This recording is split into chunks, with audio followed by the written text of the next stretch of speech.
Assalamualaikum warahmatullahi wabarakatuh. Nama saya Nurul Manzilatul Ulia, biasa dipanggil Nurul. Kalau di rumah biasa dipanggil Lia. Guru-guru SD sering memanggilnya Zila dan lain sebagainya. Banyak panggilan dari nama Nurul Manzilatul Ulia. Tapi pada umumnya sampai sekarang di perkuliahan teman-teman memanggil Nurul. Saya lahir di Malang 30 Agustus 2001. Alamat saya di Jalan Raya Kerajaan nomor 273 RT 7 RW 1 Desa Sengguruh, Kecamatan Kepanjen, Kabupaten Malang.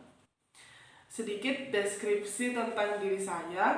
Secara fisik, saya seorang perempuan, memiliki tinggi 170 cm dan berat badan 85 kg. Deskripsi saya secara non fisik, saya seorang perempuan yang memiliki kepribadian sedikit sulit beradaptasi, sedikit emosian, tersinggung, dan sulit membaur dengan teman mungkin ya, atau biasa dikatakan sedikit introvert. Tapi dalam perkuliahan ini saya mencoba bagaimana caranya supaya bisa membaur kepada teman dan lain sebagainya. Hobi dan keahlian. Berbicara dengan hobi, mungkin dari kecil hobi yang paling menonjol adalah menyanyi. Jadi saya suka menyanyi dari kecil, suka diajak melihat tontonan-tontonan orang menyanyi, lalu sama kakek sering diajak lihat. Zaman dulu itu waktu kecil ada istilahnya terbang jidor. Nah, jadi di menyanyinya jalur sholawat seperti itu sejak kecil. Lalu SD itu belum tersalurkan hobinya, nggak tahu mau kemana. Lalu masuk SMP, di SMP Negeri 4 Kepanjen, akhirnya saya bisa menemukan tempat untuk menyalurkan hobi, yaitu di ekstrakurikuler Al-Banjari. Dari situ saya baru mengenal Al-Banjari. Lalu kebetulan di saat yang bersamaan di pondok saya juga ikut ekstrakurikuler Al-Banjari juga, sholawat Al-Banjari. Disitulah saya mendalami, lalu menjadi hobi saya, dan beberapa kali ikut lomba di SMP waktu itu. Lalu di masuk Man 1 Gondang Legi dulu, sekarang Man 1 Malang, Man 1 Kabupaten Malang. Saya teruskan hobi saya, ikut di ekstrakurikuler Al-Banjari, kebetulan di sana juga ada dan sangat difasilitasi begitu. Akhirnya saya masuk di situ dan lebih mendalami lagi. Beberapa kali juga ikut lomba di Malang, Pasuruan. Setelah keluar dari pondok, di rumah ternyata juga di desa ada semacam grup Al-Banjari juga. Di situ saya ikut. Kebetulan perkuliahan kita sedang online selama 3 semester waktu itu, dan sekarang dilanjutkan online lagi di semester 4. Jadi saya mengisi waktu-waktu luang dengan ikut ekstrakurikuler tersebut. Ya, maksud saya kegiatan sholawat tersebut. Di situ kita juga beberapa kali ikut lomba di Wakir waktu itu, sempat juga di Pasuruan dan lain sebagainya. Nah, dari situ saya putuskan bahwa hobi saya itu adalah menyanyi, lebih khususnya di sholawat. Juga ada satu lagi hobi saya, memasak sepertinya, tapi hanya sekedar hobi, bukan yang ahli banget. suka memasak seperti itu. Sekarang terkait gaya belajar yang saya sukai itu berprinsip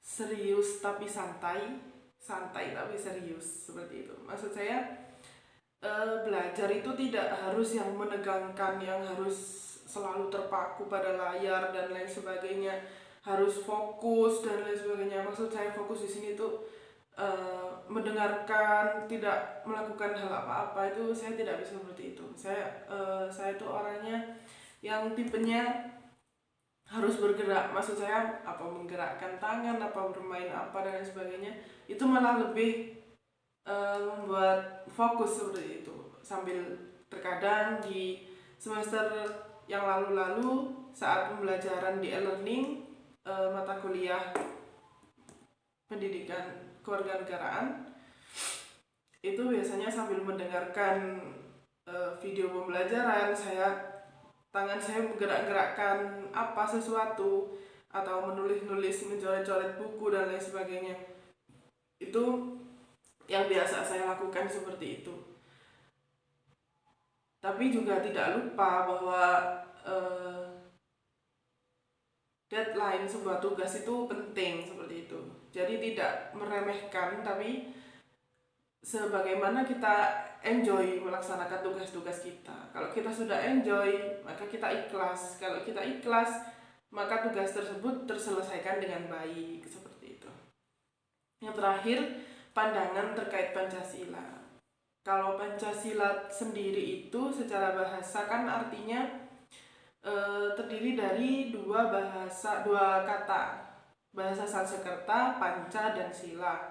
Kalau panca itu artinya 5, kalau sila itu artinya kan prinsip, prinsip. Jadi prinsip atau dasar. Jadi kalau Pancasila diartikan secara bahasa itu 5 dasar, 5 prinsip, seperti itu. Nah, kalau secara istilah Pancasila itu 5 dasar negara Republik Indonesia,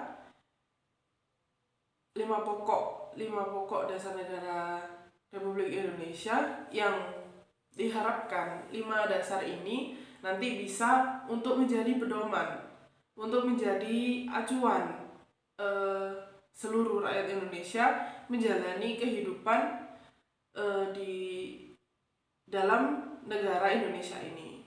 Pancasila kan terdiri dari 5 sila. Yang pertama, ketuhanan yang Maha Esa. Yang kedua, kemanusiaan yang adil dan beradab. Yang ketiga, persatuan Indonesia. Yang kelima, kerakyatan yang dipimpin oleh hikmat kebijaksanaan dalam permusyawaratan perwakilan. Dan yang kelima, keadilan sosial bagi seluruh rakyat Indonesia. Nah, apa yang dimaksudkan dalam 5 sila ini?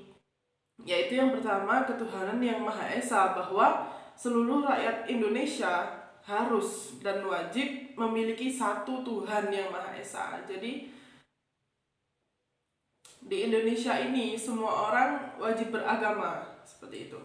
Dengan agama-agama yang sangat beragam tentunya ya, karena di Indonesia ini adalah negara majemuk yang banyak sekali ras, suku, dan lain sebagainya. Tetapi Indonesia memiliki pedoman ketuhanan yang Maha Esa, yakni semua orang wajib memiliki agama, seperti itu. Yang kedua,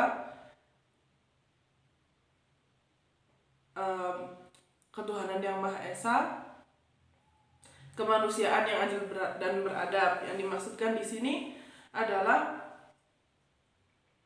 kita sebagai rakyat Indonesia yang hidup di negara berkembang dan negara sosial, kita harus dari atas sampai ke bawah, keadilan, kemanusiaan yang adil dan beradab. Jadi hukum di Indonesia itu tidak boleh